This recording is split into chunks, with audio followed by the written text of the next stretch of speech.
2 wars, 1 drug, an empire rewritten. What's up, everybody? Let's do some history.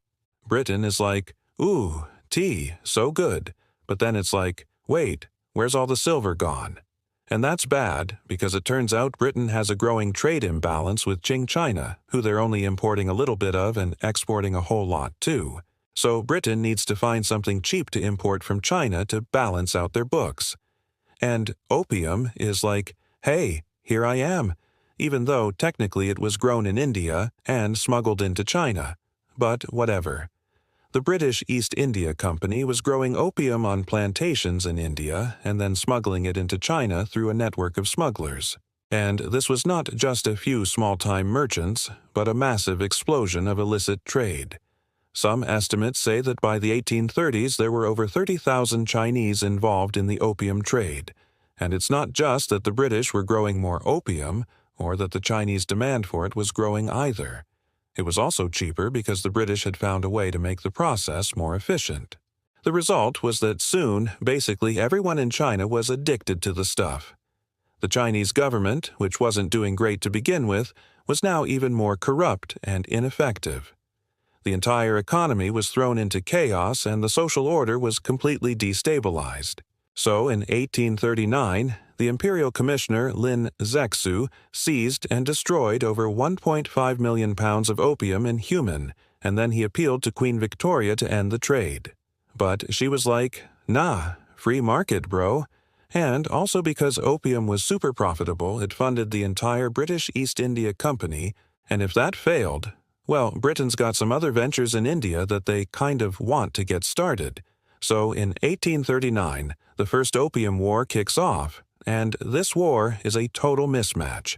The Qing had around 200,000 troops fighting against about 3,000 British soldiers, and the Qing were also using mostly pikes and swords against, modern rifles and artillery. And after several humiliating defeats, including the burning of the old summer palace, the Qing agreed to the 1842 Treaty of Nanking, which included ceding Hong Kong to Britain, opening 5 ports to foreign trade and paying a large indemnity.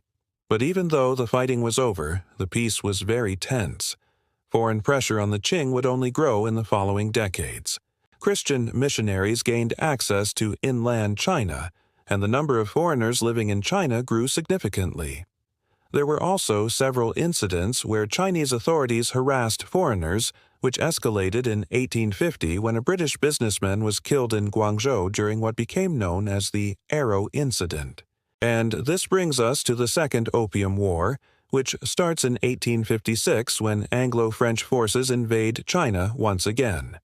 The Qing once again got absolutely wrecked, and in 1860 they signed the treaties of Tianjin and the Convention of Peking, which opened more ports, imposed more indemnities, established foreign legations in Beijing, and ceded part of Kowloon to Britain.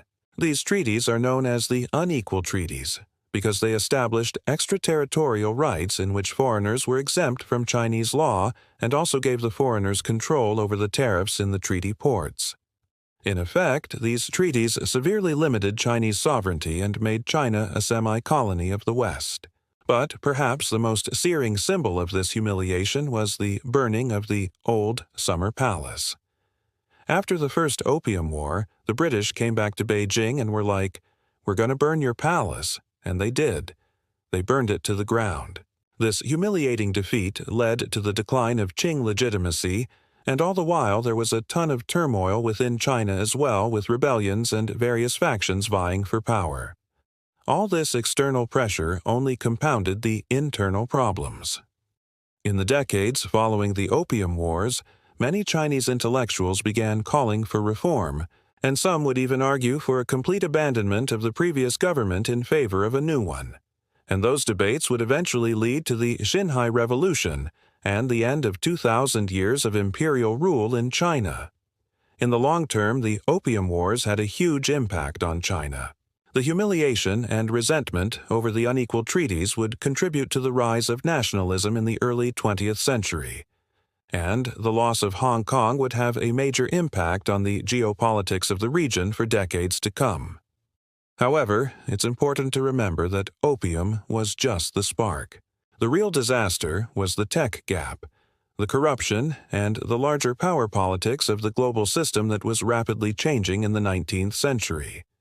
So how did a trade fix turn into a national trauma? Well, for the full story, subscribe to the channel.